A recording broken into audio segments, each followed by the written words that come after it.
అందరికీ నమస్కారం. ఈ మధ్య మన కమ్యూనిటీలో ఎంత యాక్టివ్గా చర్చలు జరుగుతున్నాయో మనం చూస్తున్నాం కదా. సో ఈ శక్తి అంతటినీ ఒక సరైన దారిలో పెట్టడానికి, అందరికీ ఒక స్పష్టత ఇవ్వడానికి ఈ సందేశమన్నమాట. రండి, దీన్ని కలిసి అర్థం చేసుకుందాం. అన్నిటికన్నా ముందు మన లీడర్స్కి, మన కమ్యూనిటీ మెంబర్స్ అందరికీ నిజంగా మనస్ఫూర్తిగా థ్యాంక్స్ చెప్పుకోవాలి. మీ అభిరుచి, మీ క్రియేటివిటీ అవే కదా ప్రతిరోజు మాకు స్ఫూర్తినిచ్చేది. సరిగ్గా ఇదే పాజిటివ్ ఎనర్జీ మనల్ని ముందుకు నడిపిస్తోంది. ఓకే, మనందర్లో ఇంత అభిరుచుంది, చాలా మంచిది. మరి ఈ అద్భుతమైన శక్తిని మన లక్ష్యం వైపు ఎలా మళ్లించాలి, ఎలా ఉపయోగించుకోవాలి, అదే ఇప్పుడు చూద్దాం.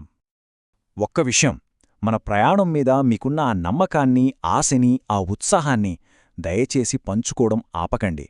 మీ పాజిటివ్ దృక్పథమే మనందరికీ ఫ్యూయల్ లాంటిది. అదే మనల్ని ముందుకు తీసుకెళ్తుంది. మన ఉత్సాహం అనేది నిజంగా చాలా పవర్ఫుల్, అందులో డౌటే లేదు. కానీ ఆ పవర్ని కరెక్ట్ డైరెక్షన్లో పెట్టడం కూడా అంతే ముఖ్యం కదా. అందుకే మన ఉత్సాహాన్ని మనకు తెలిసిన నిజమైన విషయాల మీద, ఫ్యాక్ట్స్ మీద ఆధారపడి ఉంచుదాం. అప్పుడు చూడండి దాని ప్రభావం ఎంత అద్భుతంగా ఉంటుందో. సరే, ఇప్పుడు మన ప్రయాణంలో ఒక చాలా కీలకమైన అంశం గురించి మాట్లాడుకుందాం. అసలు వాస్తవాలకి, ఊహాగానాలకి మధ్య ఉన్న తేడా ఏంటి? ఆ తేడాని గుర్తించడం ఎందుకంత ముఖ్యమో చూద్దాం. మన ఫోకస్ చాలా క్లియర్గా ఉండాలి. ఈరోజు మన చేతిలో ఉన్న వాస్తవాలు ఏంటి, వాటి మీద మాత్రమే దృష్టి పెడదాం. భవిష్యత్తులో మెకానిక్స్ ఎలా ఉంటాయి, కమిషన్లు ఎలా వస్తాయి, ఇలాంటి వాటి గురించి ఊహించుకుంటూ ఉంటే మన పునాదే బలహీనపడిపోతుంది. గుర్తుపెట్టుకోండి, వాస్తవాలతోనే మనం బలంగా నిలబడగలం. ఈ తప్పుడు సమాచారమనేది మన ఐక్యతను దెబ్బతీస్తుంది. సో దానినుంచి మనల్ని మనం కాపాడుకోవాలి. మరి ఎలా? సరైన సమాచారం కోసం ఎప్పుడూ అధికారిక మార్గాలపైనే ఎలా ఆధారపడాలో ఇప్పుడు తెలుసుకుందాం. ఈ బయటి గొంతులు లేదా ఔట్సైడ్ వాయిసెస్ అనే పదాన్ని కాస్త గుర్తుపెట్టుకోండి. వీళ్ళెవరంటే వాళ్ల సొంత లాభం కోసం, అంటే డబ్బు సంపాదించడానికో, పాపులారిటీ కోసమో, లేదా వాళ్లకేదో లోపలి సమాచారం తెలుసు అని బిల్డప్ ఇవ్వడానికో తప్పుడు కథలు చెప్తూ ఉంటారు. అందుకే ఎవ్వరు ఏం చెప్పినా గుడ్డిగా నమ్మేకుండా చాలా జాగ్రత్తగా ఉండాలి. ఇది చాలామంది మనసులో ఉండే ప్రశ్న కదా. అసలు ఈ ఇన్సైడ్ ఇన్ఫర్మేషన్, ఈ లోపలి సమాచారం ఎవరి దగ్గరుంటుంది? ఒక్కసారి ఆలోచించండి. సమాధానం ఒక్కటే, చాలా సింపుల్ అండ్ క్లియర్: ఎవ్వరి దగ్గరా లేదు. సమాచారం విషయంలో ఎలాంటి రహస్య మార్గాలు లేవు, ఎవ్వరికీ ప్రత్యేక ప్రాప్యత లేదు. ఈ ఒక్క నిజం అందరూ గుర్తుపెట్టుకోవాలి. మా కమ్యూనికేషన్ సూత్రం చాలా స్ట్రెయిట్ ఫార్వర్డ్. సమాచారం ఏదైనా ఉంటే అందరికీ ఒకేసారి ఒకేలా అందుతుంది, అంతే.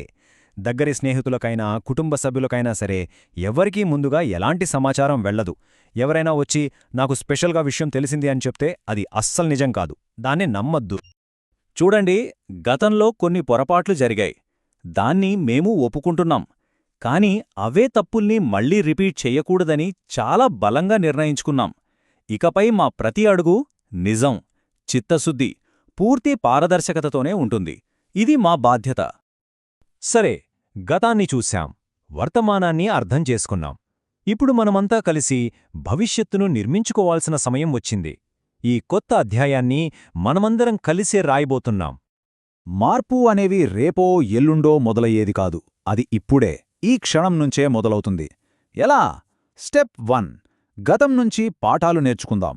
స్టెప్ 2, మన భవిష్యత్తును మనమే ఈరోజే తీర్చిదిద్దుదాం.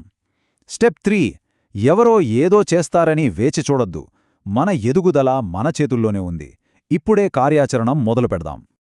అయితే సరైన అధికారిక సమాచారం కోసం ఎక్కడ చూడాలి? సింపుల్, రాబోయే ఓవెన్యూస్ అప్డేట్లు, అలాగే మన నెక్స్ట్ గ్లోబల్ లైవ్ అప్డేట్లో అన్ని అధికారిక ప్రకటనలు వస్తాయి. వాటికోసం మాత్రమే వేచి ఉండండి. ఎందుకంటే ఊహాగానాలు కాదు, అవే కంపెనీ అధికారిక గొంతు. గుర్తుంచుకోండి, మనం చేస్తున్నది కేవలం ముందుకు వెళ్లడం మాత్రమే కాదు, మనమందరం కలిసి నిజంగా మాటల్లో చెప్పలేనొక అద్భుతాన్ని నిర్మిస్తున్నాం. ఈ గొప్ప లక్ష్యమే మనల్ని ఎప్పుడూ కలిపి ఉంచాలి. ఈ విశ్లేషణను ఒక ప్రశ్నతో ముగిద్దాం. నిజమనే బలమైన పునాదిమీద మనమందరం కలిసి ఈ అసమానమైన భవిష్యత్తును నిర్మించడంలో మనలో ప్రతి ఒక్కరి పాత్ర ఏంటి? దీని గురించి ఆలోచిద్దాం. అందరికీ ధన్యవాదాలు.